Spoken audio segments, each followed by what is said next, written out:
Hello बच्चों, welcome back to our channel. तो जैसे हम लोग अभी प्रीवियस ईयर का क्वेश्चन सॉल्व कर रहे थे 2024 का फिजिक्स का जो क्वेश्चन था उसको हम लोग सॉल्व कर रहे थे 2024 का। ठीक है, तो इसमें बेसिकली हम लोग जो पहला पार्ट था पार्ट 1 जो हमारा, उसमें लगभग हम लोगों ने क्वेश्चन नंबर 26 हाँ 1 नैनो माइक्रोन 10⁻⁻⁹ इसको सॉल्व कर चुके थे।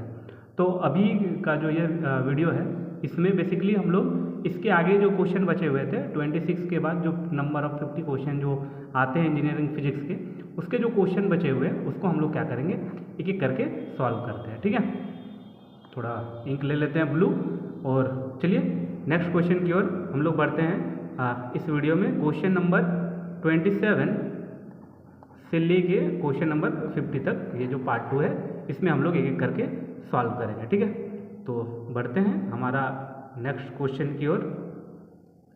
ये रहा क्वेश्चन नंबर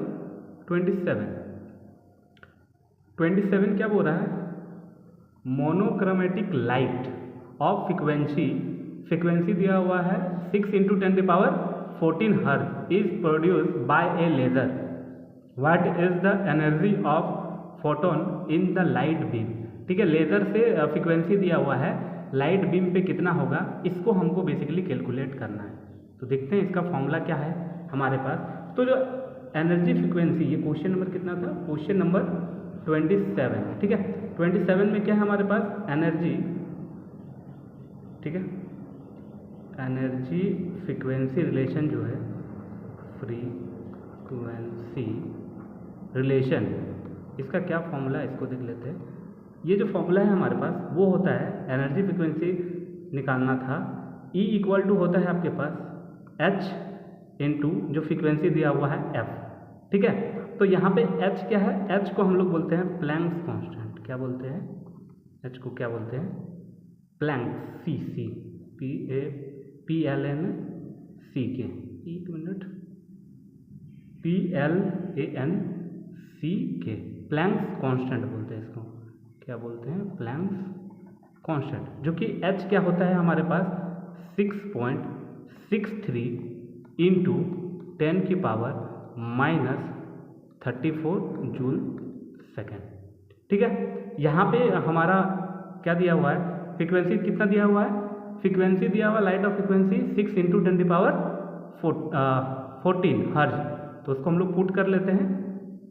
H क्या है हमारे पास, H तो दिया हुआ है, H क्या है, प्लैंक्स कांस्टेंट 6.63 × 10⁻⁻34 इंटू फ्रिक्वेंसी कितना दिया हुआ है 6 × 10⁻14 हर्ट्ज। ठीक है, वहाँ जूल सेकंड, ये किसमें दिया हुआ है, जूल सेकंड। इसको सॉल्व करोगे तो आपके पास आएगा 39.78 × 10⁻⁻20 जूल। तो एक बार हम लोग देख लेते हैं क्या इतना आंसर है क्या हमारे पास। क्वेश्चन नंबर 17 का यहाँ 3 पॉइंट में, तो हम लोग इसको क्या करते हैं, पॉइंट थोड़ा चेंज करते हैं।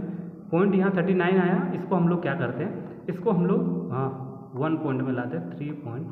तो ये क्या हो जाएगा, पावर 1 बढ़ेगा तो 10 की पावर क्या हो जाएगा, 19 हो जाएगा। क्या हो जाएगा, 19 जूल।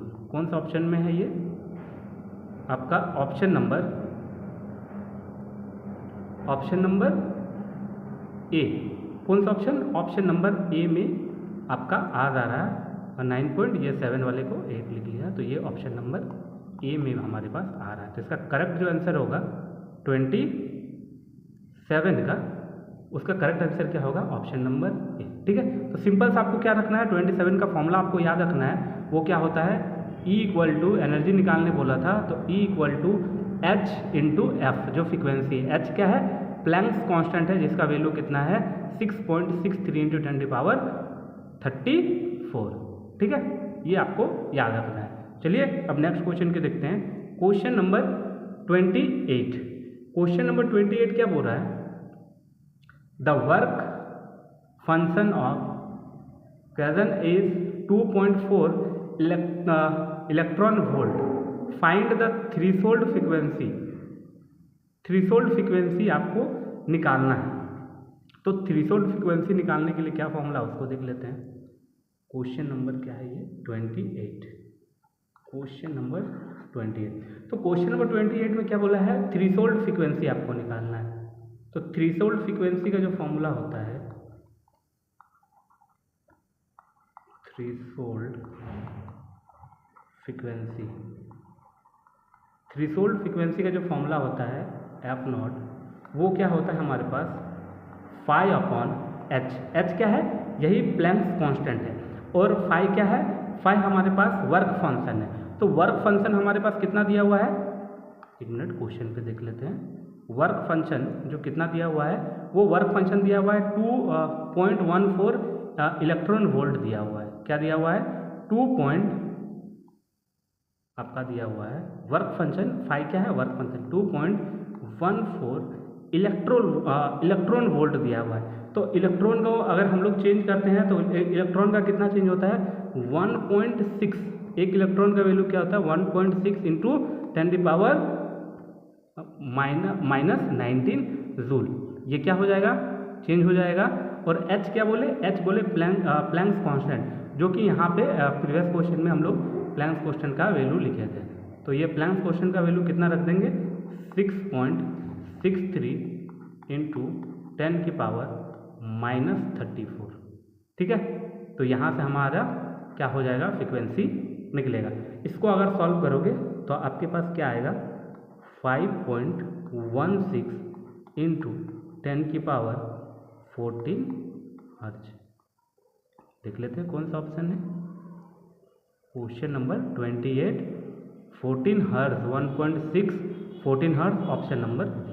इसका करेक्ट आंसर क्या हो गया, ऑप्शन बी। ठीक है, सिंपल सा थ्रीशोल्ड एनर्जी का आपको फॉर्मूला याद रखना है।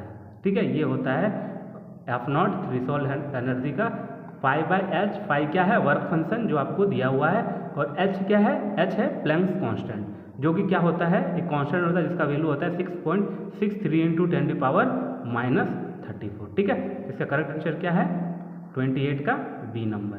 ठीक है, क्वेश्चन नंबर 28 का बी नंबर। ओके, अब क्वेश्चन नंबर 29 की ओर बढ़ते हैं। क्वेश्चन नंबर 29 क्या बोलता है, in photo electric effect maximum kinetic energy of the photo electron varies linearly with the.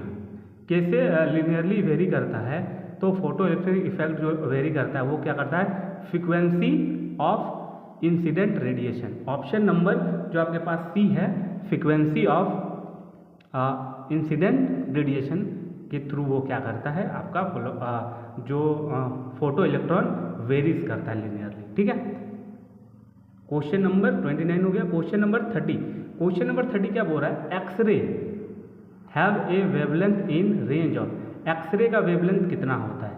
ठीक है, तो एक्सरे का जो वेवलेंथ होता है ये ऑप्शन ए है।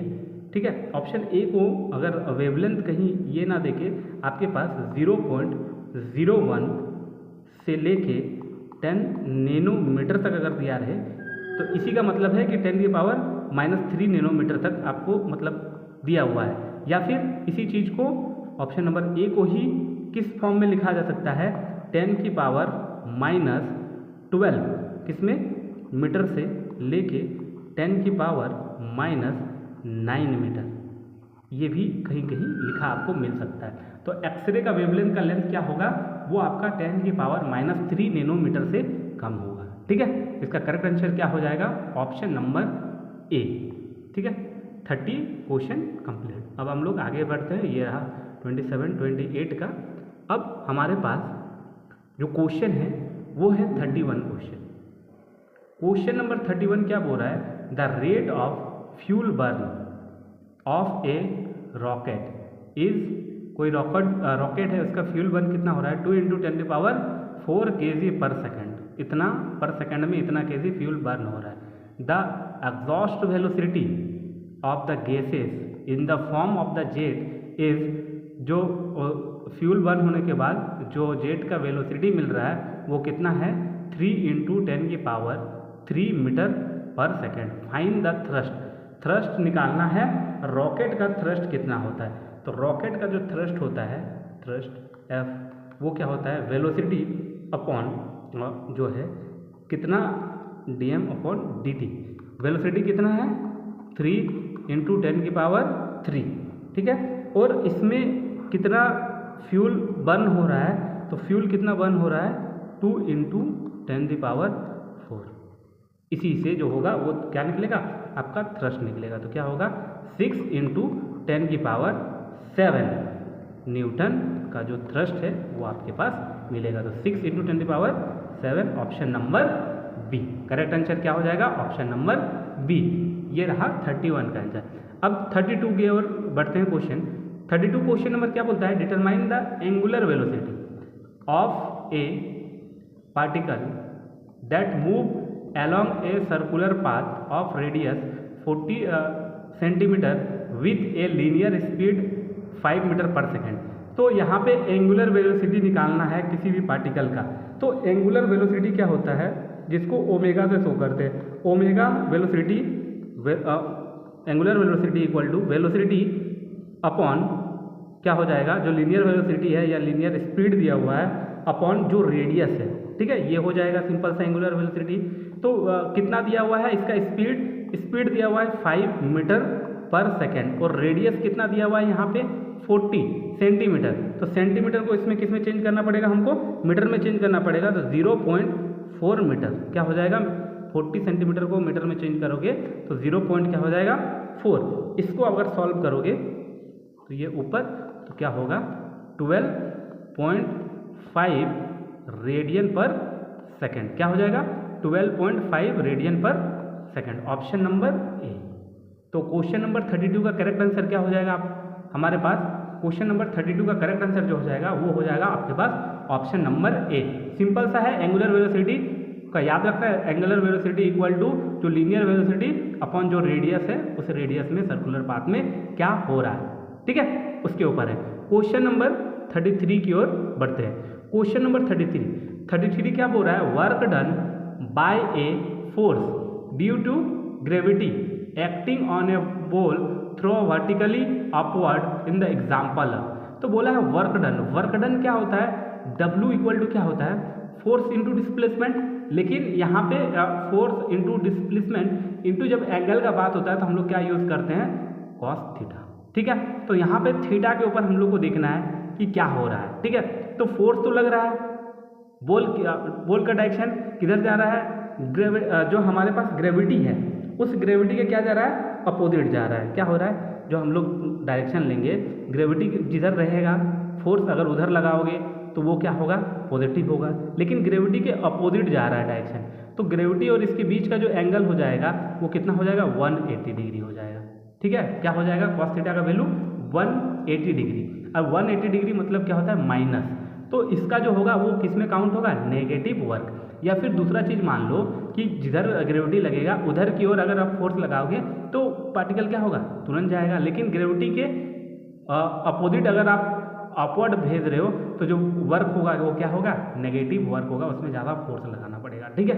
तो ऐसे तो थीटा इक्वल टू 180 डिग्री जो कि होता है -1 होता है वो थीटा का कॉस थीटा का।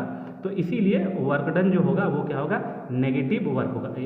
कौन सा ऑप्शन है नेगेटिव वर्क, ऑप्शन नंबर ए, पॉजिटिव में नहीं, ऑप्शन नंबर ए।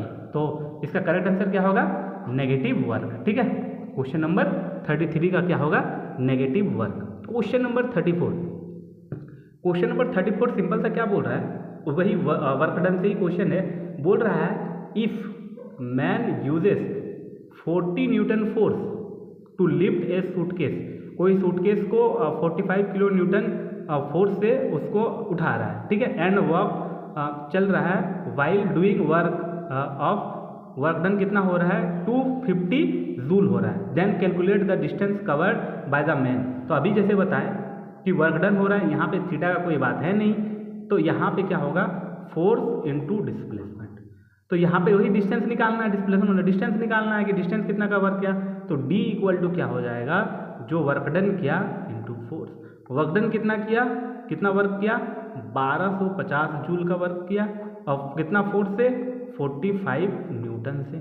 इसको सॉल्व करो तो क्या हो जाएगा आपके पास, इसको सॉल्व करोगे तो आपके पास क्या आ जाएगा 27.78 सिंपल सा है, उसी फॉर्मूला से है, बस वहाँ पे क्या हो जाता है cos थीटा हो जाता है अगर एंगल का बात करते हैं तो, जब कोई एंगल में लगाते हैं। लेकिन यहाँ पे एंगल का बात नहीं है सुटकेस वाला केस में, तो इसमें क्या होगा work equal to force into displacement. यहाँ डिस्टेंस चाहिए तो डिस्टेंस ही डिस्प्लेसमेंट क्या है डिस्टेंस, तो फोर्स इंटू ये वर्क डन इंटू फोर्स हो जाएगा। तो ऑप्शन नंबर ए 34 का क्या हो जाएगा, ऑप्शन नंबर ए क्या हो जाएगा करेक्ट आंसर। ठीक है, चलिए नेक्स्ट क्वेश्चन की ओर बढ़ते हैं।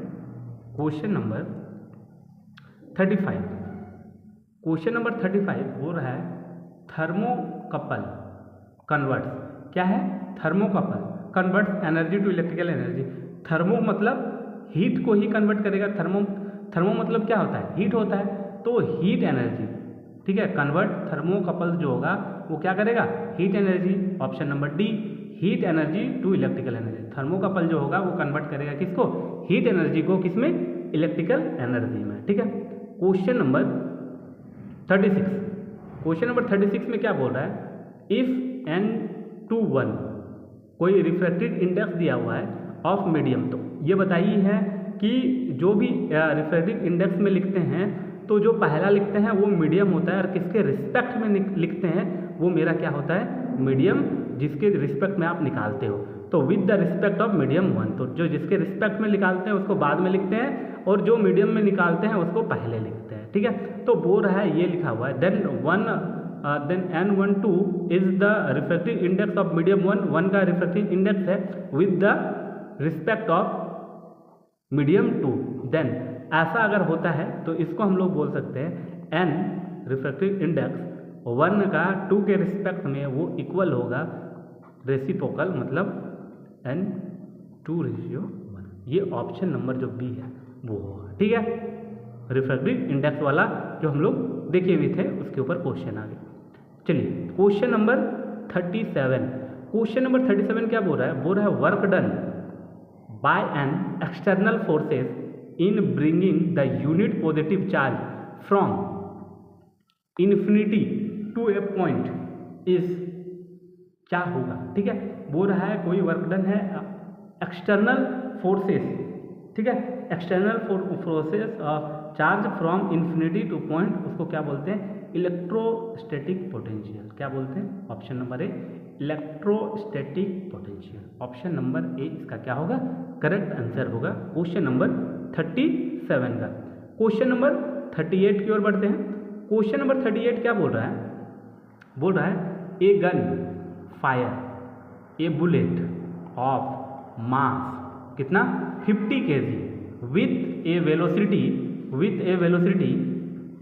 30 metre per second because of this gun the pushing back with velocity of 1 metre per second the mass of gun. तो इसको हम लोग कैसे निकालेंगे, कंजर्वेशन ऑफ मोमेंट के फॉर्मूला से निकालेंगे। कंजर्वेशन ऑफ मोमेंट की जितना लग रहा है आपका मोमेंट वो सारा क्या होगा इक्वल टू 0 होगा। तो सबसे पहले क्या होता है कंजर्वेशन ऑफ मोमेंट, जो भी मास है mass of bullet into velocity of bullet जो है वो प्लस क्या होगा आपके पास मास ऑफ क्या है आपके पास गन इनटू मास ऑफ जो आपके पास ये वेलोसिटी ऑफ गन, सॉरी यहाँ पे क्या हो जाएगा वेलोसिटी ऑफ गन। एक मिनट इसको इरेज कर लेते हैं।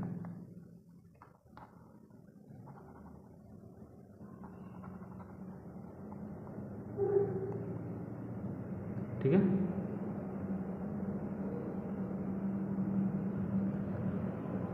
तो यहाँ पे क्या बोले वेलोसिटी ऑफ गन, ये क्या होना चाहिए 0। यही क्या होता है आपके पास कंजर्वेशन ऑफ मोमेंट, जो भी मोमेंट मतलब यहाँ पे मोमेंट लग रहा है वो मोमेंट क्या होगा इक्वल टू 0 होगा।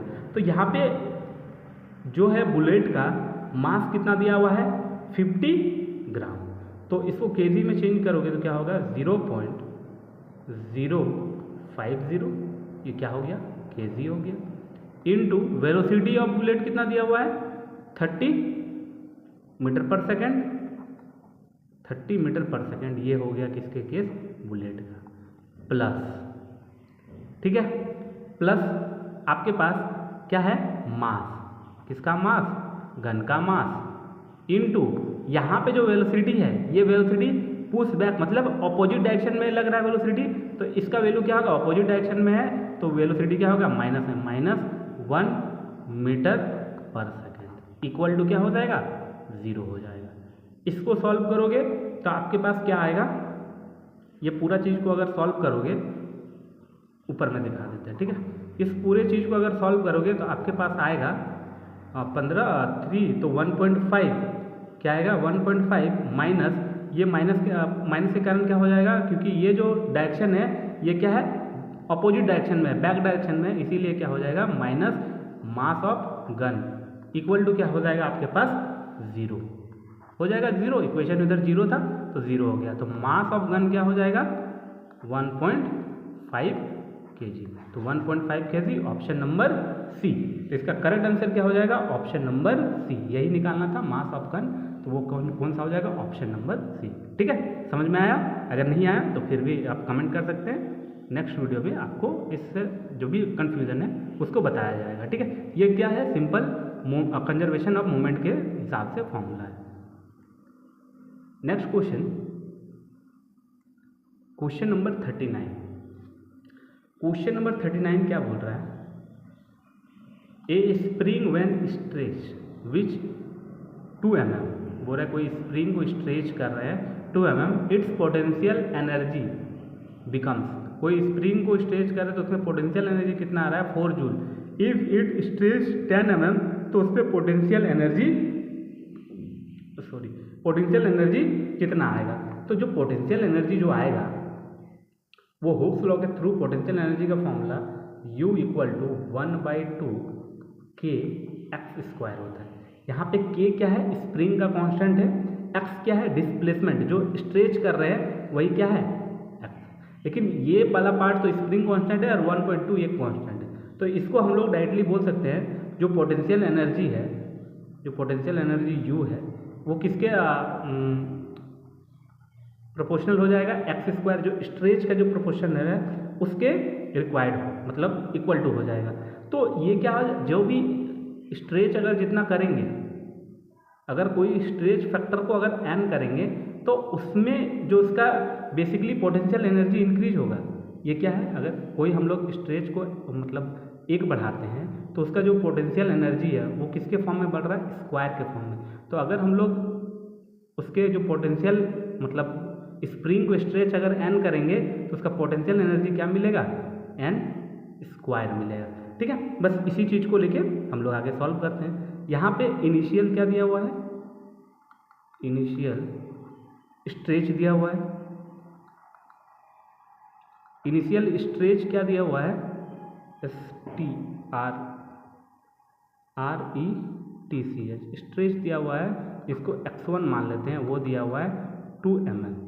तो इसके कारण क्या मिल रहा है आपको, पोटेंशियल एनर्जी मिल रहा है। तो इनिशियल मान लेते हैं, इनिशियल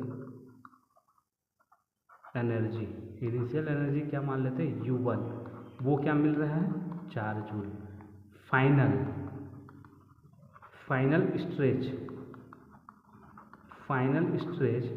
x2 जो है वो कितना है, 10 mm। ठीक है, 10 mm है, तो इसको हम लोग मान लेते हैं n, निकालते हैं कि कितना स्ट्रेच हुआ, निकालना है कितना स्ट्रेच हुआ।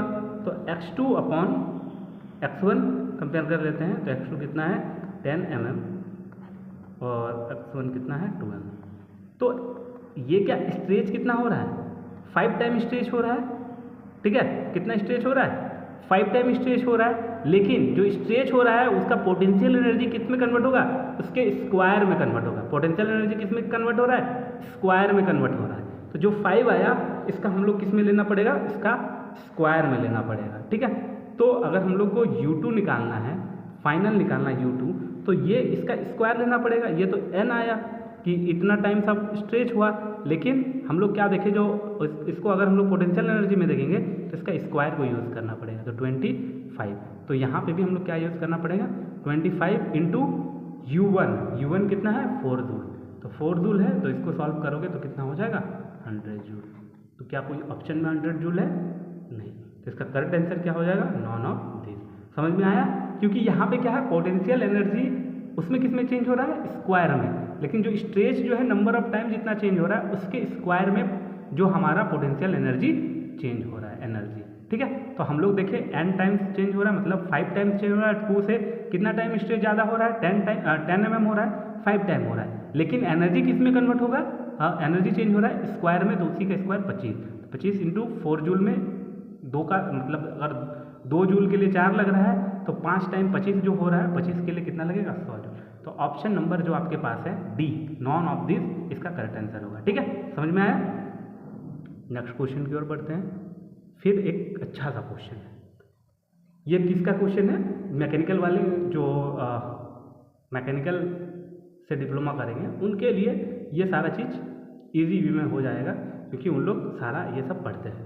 तो अभी पढ़ना है, एक कार्नोट इंजन हैज़ इफिशिएंसी कितना है, 1:5, इफिशिएंसी बिकम 1:3। कार्नोट इंजन का इफिशिएंसी है 1:5 और वो कितना है, 1:3 हो रहा है। When the temperature decrease of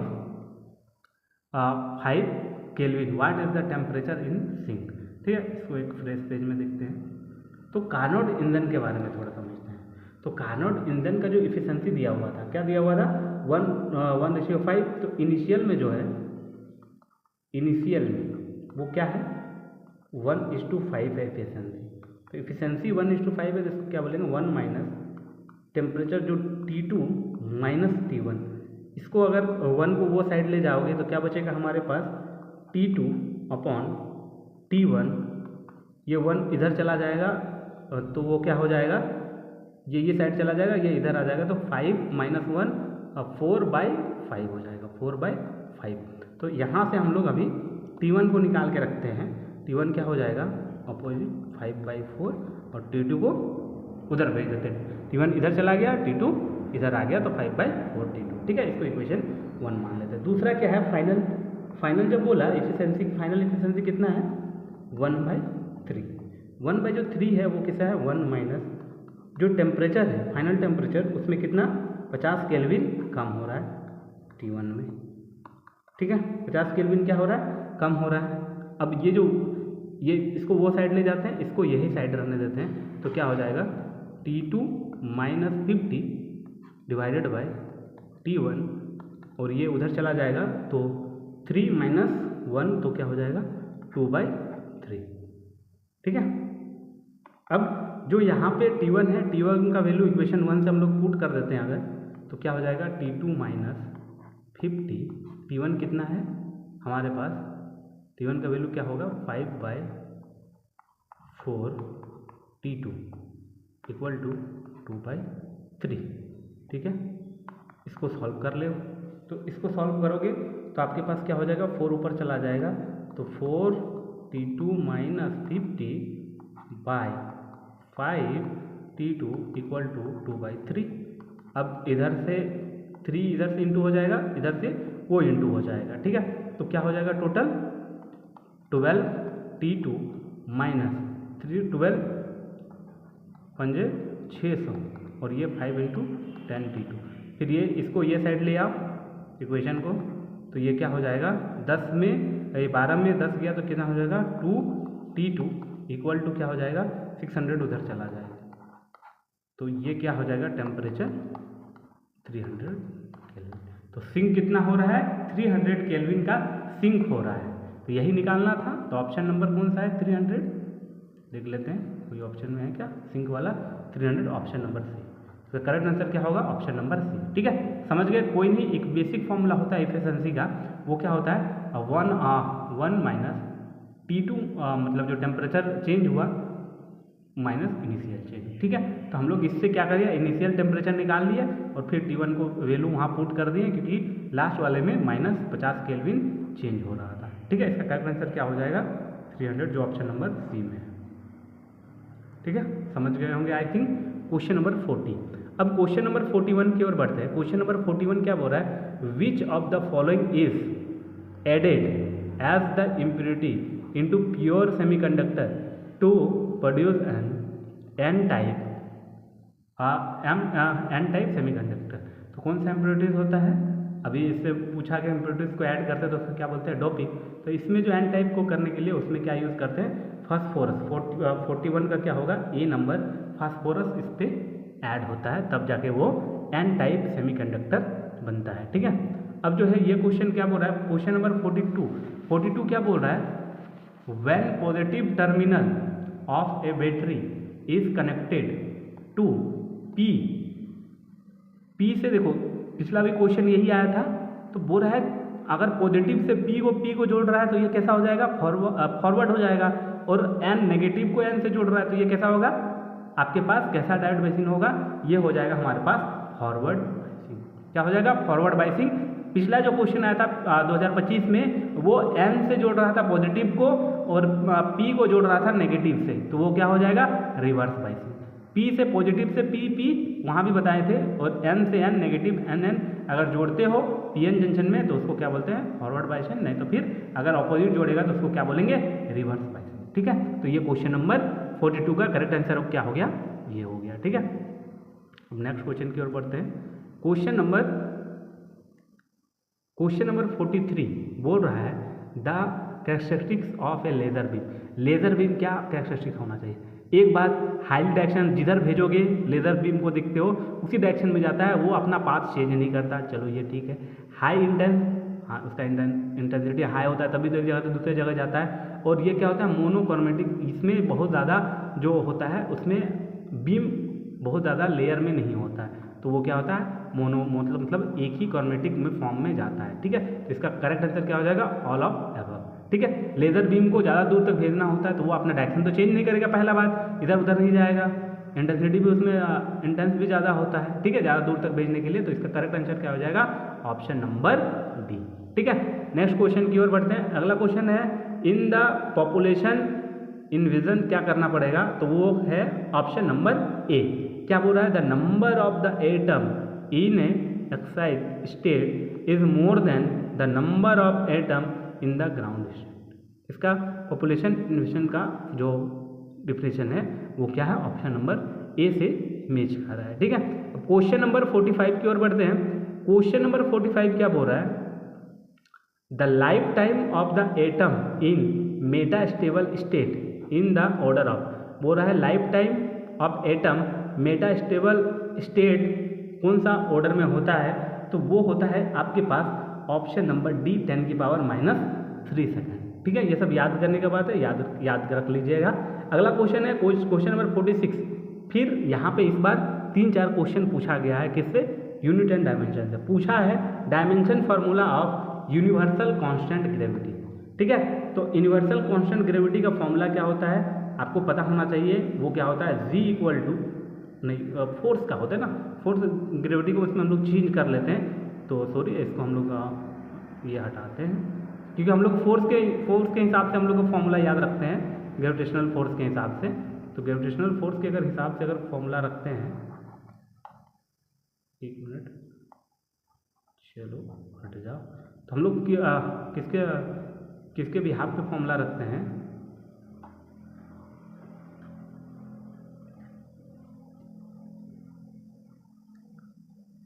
हम लोग फोर्स के हिसाब से फॉर्मूला रखते हैं, ग्रेविटेशनल फोर्स। F = क्या होता है, gravitational constant into mass m1 m2 divided by r²। यहाँ से हमको किसका निकालना है, इसका।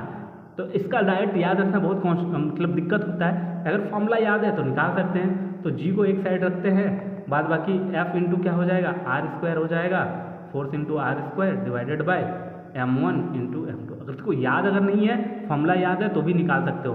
फोर्स का क्या होता है, फोर्स का तो आपको याद ही रखना पड़ेगा, mL/T-2। ठीक है, r है लेंथ है रेडियस, तो ये क्या होगा, L² होगा। और यहाँ पे 2 मास है तो इसको हम लोग डायरेक्ट एक बार में लिख देते हैं, मास स्क्वायर। अब मास स्क्वायर नीचे है ऊपर जाएगा तो क्या हो जाएगा आपके पास, 2 1 हो जाएगा तो -m1, L क्या है यहाँ स्क्वायर में यहाँ, तो क्या होगा L³ और T-2। ऐसे भी अगर कर सकते हो, अगर आपको याद नहीं है तो ऐसे निकाल सकते हो, फिर ऑप्शन में देखोगे और ये option number C correct answer होगा। तो अगर फॉर्मूला याद है तो ठीक है, नहीं याद है तो आपको फिर इस तरह आपको जो ग्रेविटेशनल फोर्स है उसका फॉर्मूला फिर याद होना चाहिए, तभी आप निकाल सकते हो। और फोर्स का तो आपको एनी टाइम याद रखना पड़ेगा mL/t-2, नहीं तो फिर फोर्स का निकालने जाओगे, ठीक है, तो फिर दिक्कत होगा। Mass into acceleration, m for mass, अब यहाँ से फोर्स का निकालने जाओगे, मास इंटू एक्सेलरेशन, ठीक है, मास इंटू लेंथ इन पर सेकेंड स्क्वायर, तो वो करोगे तो फिर ज़्यादा टाइम लगेगा। लेकिन फोर्स का मिनिमम फोर्स का आपको याद रखना होता है, ठीक है। यूनिट एंड डायमेंशन में आप लोग पढ़े होंगे, और बेसिकली इसका लेक्चर भी आ चुका है यूनिट एंड डायमेंशन का, तो उसको भी आप लोग देख लिए होंगे, जहाँ बार बार क्वेश्चन को बता दिया जाएगा, ठीक है। यहाँ भी यूनिट एंड डायमेंशन से ही क्वेश्चन है, तो 5 क्वेश्चन आपका यूनिट एंड डायमेंशन से पूछा गया 2024 में। पूछा क्या गया, 1 जूल वर्क को किसमें CGS यूनिट अर्ग में चेंज करना है, तो वो क्या होता है 10⁻7 होता है। याद रख लेना है कि 1 जूल जो होता है वो क्या होता है 10⁻7 अर्ग। SI यूनिट से CGS यूनिट वाला पार्ट है, इसको भी यह क्या करना है याद रख लेना है। क्वेश्चन नंबर 48, क्वेश्चन नंबर 48 पे क्या बोल रहा है, if the diameter of the ball point pain of इतना और एरर 0 प्लस माइनस कितना हो सकता है 0.0 mm, the true value of the diameter of ball. तो डायमीटर का जो ट्रू वैल्यू है ये क्या बोला है प्लस माइनस, ठीक है, क्या बोला है इसमें देखिए प्लस माइनस इतना हो सकता है, मतलब बढ़ भी सकता है और घट भी सकता है। तो बढ़ भी सकता है और घट भी सकता है, कितना 0.1, तो 0.1 घट सकता है, बढ़ सकता है, तो किसके किसके बीच में आपको वैल्यू आ सकता है, वो वैल्यू आ सकता है बिटवीन 0.69 से 0.7, बढ़ भी सकता है क्योंकि प्लस माइनस में है, सिंपल सा बात है। कोई पेन है उसके बाद डायमीटर जो है इतना, तो उसका जो लिखने का है वो कैसे बढ़ सकता है, तो वो पूछा गया। तो सिंपल सा बोलो, अगर किसी में घटा तो वो कितना हो जाएगा 0.69, मार्जिन लेके चलना है प्लस माइनस 1 का, और बढ़ेगा तो 0.71, इसी के बीच में जो रेंज होगा, ठीक है। ये सिंपल सा क्वेश्चन है, यूनिट एंड डायमेंशन से में ही सिंपल सा क्वेश्चन, एरर वाला पार्ट से, कोई ज़्यादा इसमें दिमाग लगाने की जरूरत नहीं है। क्वेश्चन में ही दिया हुआ है कि प्लस माइनस इतना जा सकता है क्या, ठीक है, उसका रेडियस में, तो रेडियस में माइनस जाएगा तो 0.69 हो जाएगा, प्लस जाएगा तो 0.71 हो जाएगा। क्वेश्चन नंबर इसका 48 का करेक्ट आंसर क्या हो जाएगा आपके पास, option number B. Question number 49, question number 49 में बोल रहा है find the number of significant figure in, significant figure में कितना नंबर है, इसमें कितना नंबर है वो देखना है, 1 2 3 4 5 नंबर है बस। करेक्ट आंसर क्या हो जाएगा 5, कितना नंबर है वो सिग्निफिकेंट फिगर में वो निकाल दिए। एक next question, question number 50, last question engineering physics का, जो कि है आपका उसी कंजर्वेशन ऑफ मूवमेंट से रिलेटेड है। सिंपल सा वही क्वेश्चन है आपके पास कि बुलेट का भी इसमें बुलेट का मास दिया हुआ है, ठीक है, और इनिशियल वेलोसिटी दिया हुआ है गन का, और आपके पास क्या दिया हुआ है यहाँ पे गन का मास दिया हुआ है, फिर उसी तरह रिकॉल वेलोसिटी भी आपको निकालना है, ठीक है। मैं इक्वेशन लिख दे रहा हूँ, इसका सॉल्व करके आप लोग ऑप्शन में जो है इसका कमेंट बॉक्स में इसका कौन सा ऑप्शन करेक्ट होगा ये हमको बताइएगा। देखिए हम एक चीज़ बता दे रहे हैं कि इसका जो भी वैल्यू होगा वो क्या होगा नेगेटिव होगा, क्योंकि क्या बोला है गन का बोला है कि रिकॉल वेलोसिटी, क्योंकि वेलोसिटी हमेशा गन का जो होगा बुलेट का वेलोसिटी वो क्या होगा पॉजिटिव होगा, क्योंकि राइट साइड में जाएगा, तो गन का जो वेलोसिटी होगा रिकॉल करेगा पीछे की ओर, तो इतना बता दिए कि जो वेलोसिटी निकलेगा वो क्या होगा नेगेटिव होगा। तो एक बार इक्वेशन भी लिख देते हैं, क्या होता है मोमेंटम वाला कंजर्वेशन ऑफ मोमेंटम, मोमेंटम जो mass upon bullet into volume upon bullet plus mass upon gun into velocity upon gun equal to क्या होगा 0। अब कौन सा वैल्यू कहाँ पे है क्या है, एक चीज़ हमको बताना था, वो क्या होगा आंसर जो होगा इतना बता दिए कि आपका नेगेटिव में होगा। कौन सा ऑप्शन होगा A B C या D, पूरा नेगेटिव पॉजिटिव के साथ आप लोग इसमें कमेंट करें। आई होप कि आप लोग को अच्छे से समझ में आया होगा।